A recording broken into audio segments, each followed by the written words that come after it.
SP Balasubrahmanyam విగ్రహావిష్కరణ కార్యక్రమానికి CM Revanth హాజరవబోతున్న నేపథ్యంలో ఆయన చేతుల మీదుగానే ఆ విగ్రహాన్ని ఆవిష్కరించబోతున్న నేపథ్యంలో మరొకసారి టెన్షన్ నెలకొంది. The music group cultural association ఆధ్వర్యంలో విగ్రహం ఏర్పాటు చేశారు. విగ్రహావిష్కరణను తెలంగాణ వాదులు కొంతమంది వ్యతిరేకిస్తున్నారు. రవీంద్ర భారతిలో తెలంగాణ కళాకారుల విగ్రహాలు ఉండాలని వారు డిమాండ్ చేస్తున్నారు. విగ్రహం ఏర్పాటుపై తెలంగాణ క్రాంతిదళ ఆధ్వర్యంలో ఆందోళన కూడా చేస్తున్నారు. ఎస్పీ బాలసుబ్రహ్మణ్యం విగ్రహం పెడితే ఉద్యమం తప్పదంటూ హెచ్చరిస్తున్నారు.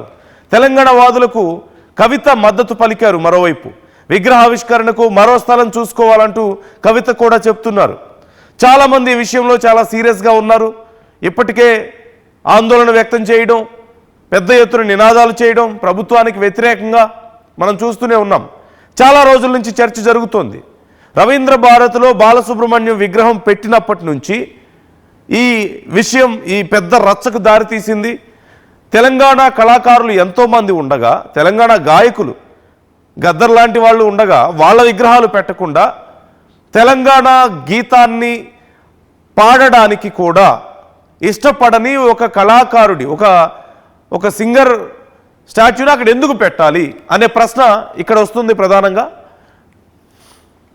ఈ నేపథ్యంలో వాళ్ళు ఎట్టి పరిస్థితుల్లోనూ మేము ఒప్పుకోం, ఇంకెక్కడైనా పెట్టుకోండి, ఆయన గొప్ప కళాకారుడే, మేము కాదనడం లేదు, కానీ ఇంకెక్కడైనా పెట్టుకోండి. రవీంద్ర భారతి లాంటి ప్రాంతాల్లో ప్లేసుల్లో తెలంగాణకు సంబంధించినటువంటి కళని మన సాంస్కృతిక కార్యక్రమాలు నిర్వహించుకునేటువంటి ప్రాంతం కాబట్టి అక్కడ మన కళాకారుల యొక్క తెలంగాణ కళాకారుల యొక్క విగ్రహాలు ఉండాలే తప్ప తెలంగాణ పాట పాడడానికి కూడా ఇష్టపడని ఒక సింగర్ స్టాచ్యూ అక్కడ అవసరం లేదు అనేది వీళ్ళ వాదనగా కనిపిస్తుంది. మరికొంతమంది ఏమో కళాకారులకు ప్రాంతాలతో సంబంధం ఏంటి, వాళ్ళు యూనివర్సల్ కదా, ఏపీ తెలంగాణ అనే తేడా ఏముంటుంది వాళ్ళకి. అన్ని భాషల్లోనూ ఆయన పాటలు పాడారు. 40,000కి పైగా పాటలు పాడి గిన్నిస్ బుక్ రికార్డులో ఎక్కారు ఆయన. మరి అలాంటి వాళ్ళకి మనం ఇలా ప్రాంతాలని అంటగట్టడం కరెక్ట్ కాదు అని మరికొంతమంది అంటున్నారు. బట్ ఇక్కడ ఒక విషయాన్ని మనం క్లియర్గా అబ్జర్వ్ చేయాలి. Congress is very clear in this topic. Congress నాయకులు మాట్లాడినా, కాంగ్రెస్ స్పోక్స్ పర్సన్స్ మాట్లాడినా సరే వాళ్ళు చాలా క్లియర్గా ఉన్నారు. ఆయన్ని మనం అందరం గౌరవించుకోవాలి, ఆయన్ని ఒక ప్రాంతానికి మనం కేవలం ఒక ప్రాంతానికి చెందిన వ్యక్తిగా చూడడం కరెక్ట్ కాదు అంటూ చెప్పుకొస్తున్నారు. అండ్ డైరెక్ట్గా సీఎం మొదటే పర్మిషన్ ఇచ్చారు, ప్రభుత్వం పర్మిషన్ ఇచ్చింది, ప్రభుత్వం పర్మిషన్ ఇచ్చిన తర్వాతే అక్కడ విగ్రహాన్ని ఏర్పాటు చేశారు. ఇప్పుడు డైరెక్ట్గా సీఎంఏ వెళ్ళి ఆ విగ్రహావిష్కరణ కార్యక్రమంలో పాల్గొనబోతున్నారు. మనం చూస్తున్నాం స్క్రీన్ మీద మీకు ఆర్టీవీ ఆ ఇన్విటేషన్ కూడా చూపిస్తోంది. ద మ్యూజిక్ గ్రూప్ వారి ఆధ్వర్యంలో ఇదంతా జరగబోతోంది.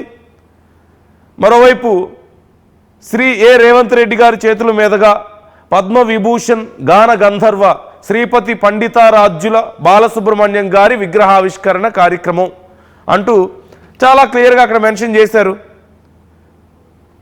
సో ఇప్పుడు మరి ఆ విగ్రహాన్ని అక్కడ పెట్టడాన్ని వ్యతిరేకిస్తున్న వాళ్ళు ఏం చేయబోతున్నారు ఈ విషయంలో? What is their stand now? ఒకవేళ విగ్రహం పెట్టినా రేపు మా బాధ్యత కాదు, ఎన్ని రోజులు మీరు కాపాడుకోగలుగుతారు అని ప్రశ్నించిన వాళ్ళు కూడా ఉన్నారు. So what they are going to do now? ప్రభుత్వానికి వ్యతిరేకంగా ఇప్పటికీ ఆందోళన కార్యక్రమాలు కూడా చేపట్టారు. ప్రభుత్వం తీసుకున్న నిర్ణయానికి వ్యతిరేకంగా, ఆ విగ్రహం అక్కడ పెట్టడానికి వ్యతిరేకంగా ఆందోళన కార్యక్రమాలు సైతం చేపట్టారు. సో ఈ విషయంలో మీ అభిప్రాయం ఏంటి?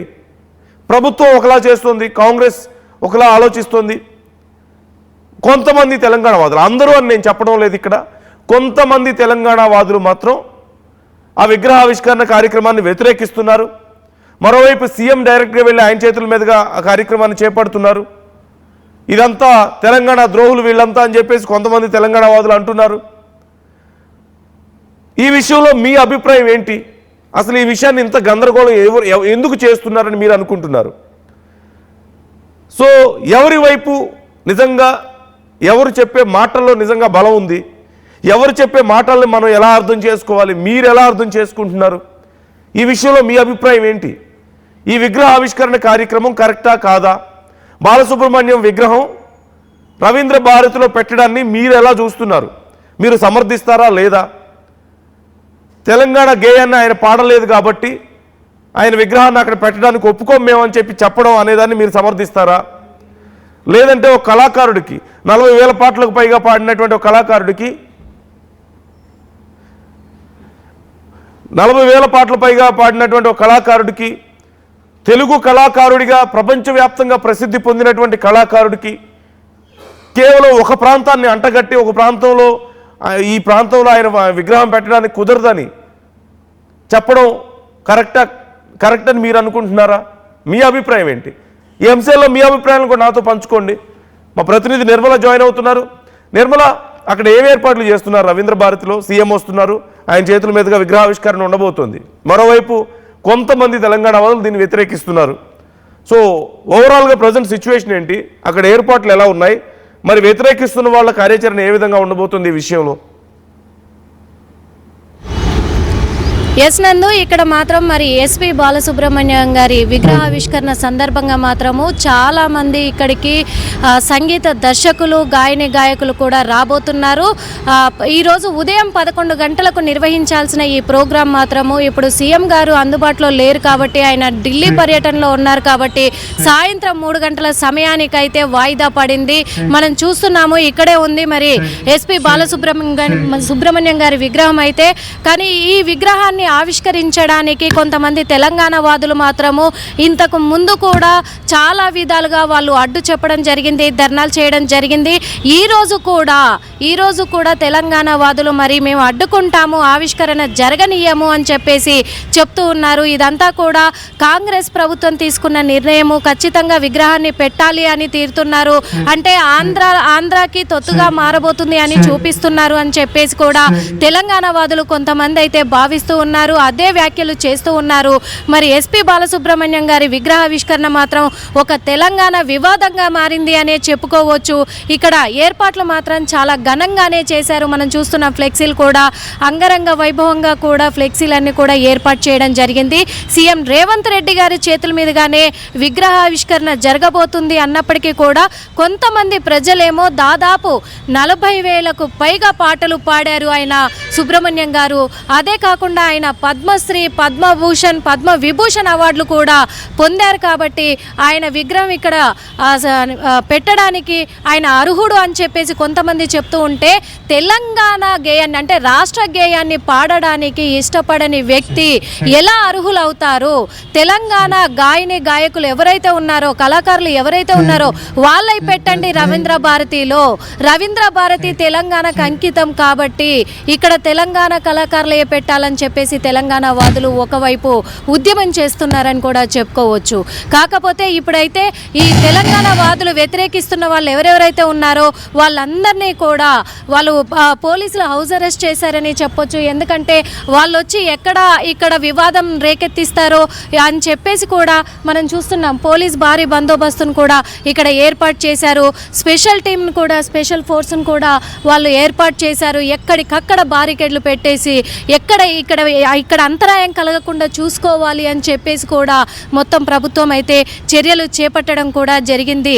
నందు, ఓకే, మరి కొంతమంది తెలంగాణ వాదులు వ్యతిరేకిస్తున్న వాళ్ళకి సంబంధించి ఏం కార్యాచరణ ఉండబోతుంది నిర్మల? అంటే ఈ విషయంలో ఒకవేళ విగ్రహం పెట్టిన తర్వాత మేము ఊరుకోము, తీసేసే వరకు మేము ఒప్పుకోము, లేదంటే గద్దర్ విగ్రహం పెట్టాలి అని రకరకాల డిమాండ్లు ఉన్నాయి కదా. సో వీళ్ళ కార్యాచరణ ఏమైనా తెలుస్తుందా మనకి? మరి ఈరోజు కార్యక్రమం నేపథ్యంలో వాళ్ళ వర్షన్ ఎలా ఉంది అనేది ఏమైనా డీటెయిల్స్ అందుతున్నాయా మనకి? ఎస్ నందు, ఎందుకంటే ఇప్పుడంటే మమ్మల్ని హౌస్ అరెస్ట్ చేశారేమో కానీ ఎట్టి పరిస్థితుల్లో కూడా విగ్రహం అక్కడ కాపాడుకోవడం వల్ల కాదు. ఎందుకంటే గద్దర్ ఉన్నాడు, తెలంగాణ కళాకారుడు చాలామంది ఉన్నారు, వాళ్ళందరివి పెట్టకుండా ఇక్కడ ఎస్పి బాలసుబ్రహ్మణ్యం గారిది ఇక్కడ పెట్టడం అనేది మేము ససేమిరా ఒప్పుకోము, కానీ ఆ విగ్రహాన్ని ఎట్టి పరిస్థితుల్లోనైనా ఇక్కడ నుంచి తొలగించి తీరుతాము అని చెప్పేసి కూడా వాళ్ళు గట్టి ఉద్యమం చేస్తామని సవాలు విసురుతున్నారు.